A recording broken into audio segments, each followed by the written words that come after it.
The dark night of the soul, a time period characterized after you've questioned everything. You've questioned yourself. The dark night of the soul is when your self-questioning and your questioning of reality starts to pull up all this buried emotion. It starts to destabilize your framework of what you thought was real, of what you thought you were. And that process is very disorienting and very confusing.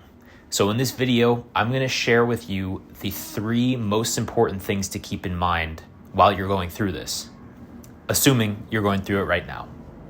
So right off the bat, what those 3 things will be are, first, understanding how the mind projects and how it looks at this process. Because if you're going through this, you may have noticed already, you can't really interpret it as anything other than a terribly negative thing. Number 2, we're going to look at how to let these deeper tensions and emotions move and relax, how to soften your resistance to this process. The resistance being pieces of your former archetype of yourself that are now dissolving.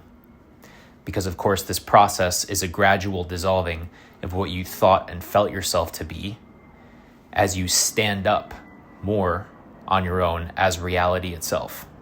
And then number 3 is not neglecting the other sources of emotional health in your relative life. Because I certainly did this and it didn't turn out too well. Number 1, how your mind projects. Very important to understand this. Yes, we have the board. Can you see it? So this is a sine wave. This maps your actual circumstances and your actual emotional and biological states. They fluctuate.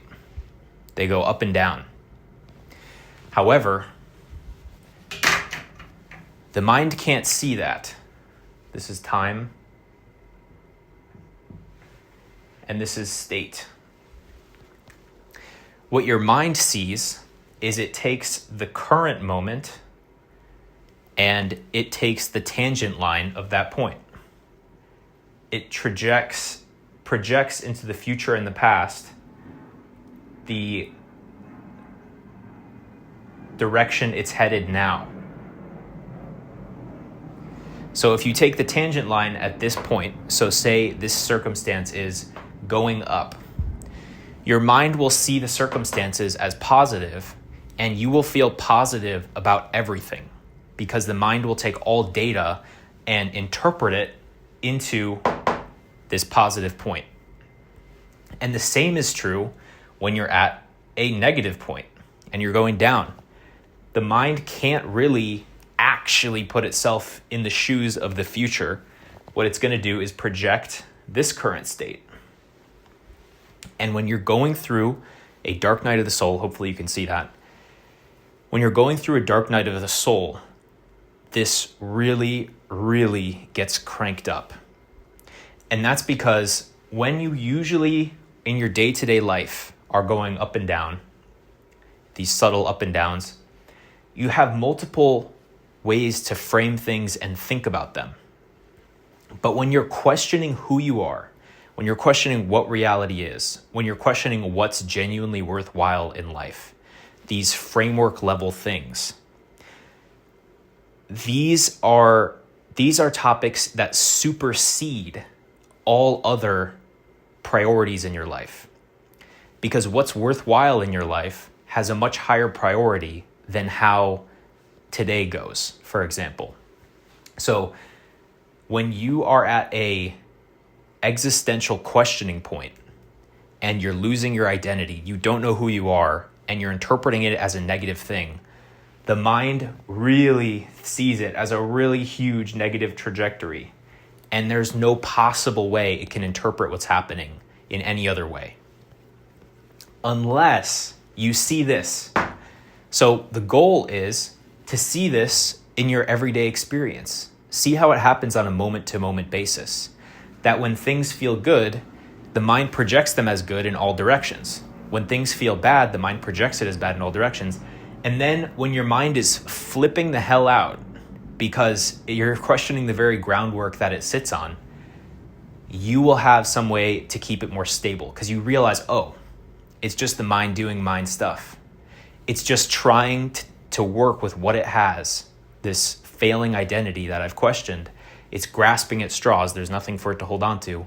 So of course it's panicking. And then you can go and you can sit down and you can enjoy maybe some music, or you can just let the process happen. So that brings us to number 2. That was number 1.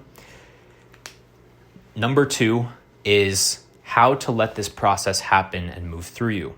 So most people get way too involved at this part of the journey. They start to feel like, I need to let go, I need to surrender, I need to figure out what reality is, I need to do inquiry every day. And if that's you, you're overdoing it. You don't need to do all of that stuff. A lot of the time, all that's required of you is to notice where you're in the way of this process happening. So yes, maybe you did some inquiry, some self-inquiry, and you were able to recognize yourself as reality instead of your personality. And because you did that, you've now opened up a whole torrent of emotions, fears, things that weren't emerging before. Your job is to stay calmly present as these things come up. Notice any resistance to them coming up and softening in their presence. So this includes trauma, this includes tension, and this just includes generic claw marks being left in the ground as this spiritual transition is happening for you. When this was happening for me, one of the things that was really bothering me was how to let go. I was really trying to figure out how to let go of my emotions. I was trying to figure out, because I was feeling awful after I had questioned my identity and I didn't know who I was anymore. And so I was like, oh, I feel all these emotions now. I need to let go of them. How do I let go of them? I'll do the breathing practice. I'll do this. I'll do that. What actually was happening was that whole process was my mind's disguise of how it was holding on. Because what my teacher said, John, which I still love to this day, is you learn how to let it let go. You don't have to worry about that part. All that I had to do was notice, oh, I'm in a panicked frenzy trying to learn how to let go as a means of avoiding this uncomfortable process, this uncomfortable feeling that's coming up as a result of me questioning my beliefs for several months. That's what I had to learn. If you've gotten to this process, you probably know it's much more of a destructive process. It's a subtractive process where you remove your previous conclusions so that the shining light of reality and consciousness can be more brightly filling your everyday experience. So that can be more obviously what you are and what you feel yourself to be. But you don't have to add that to yourself. That's already there. That's already right here, right now. What it takes is the removal of this clunky baggage that has accumulated your whole life. And the removal will start to happen generally on its own after you've inquired into your own identity. So that's number 2. Finally, number 3 is don't neglect your other sources of emotional health. It's very tempting and it's very easy just to rely on presence or consciousness or meditation to fuel your emotional health and neglect other things like focusing on your health, hanging out with friends, having quality relationships. It's very easy to just let this newfound bliss, because I don't know about you guys, but when I started to be able to feel my own identity, to feel myself as reality, as consciousness, not as the old Henry, As that started to become available as a form of energy in my body, it was blissful, and I could just feel it all the time. So I felt like I'm not compelled as much to go try and make a social circle. I'm not compelled as much to try and eat as healthy, to try and take care of my fitness. That was a mistake. That, my friends, was a mistake. Yeah.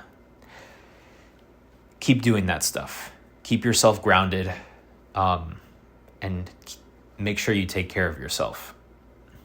It will pay off. If you're going through this destructive process of spiritual growth, or spiritual ungrowth, we could say, and it's disorienting for you, fill out that quiz in the description of this video. It'll take 60 seconds. I'll give you some custom feedback or contemplations for what I see as what you need at this point in your journey, whether it be clarity, stability, or just some validation. Thanks for watching the video, and I will see you in the next one. Goodbye.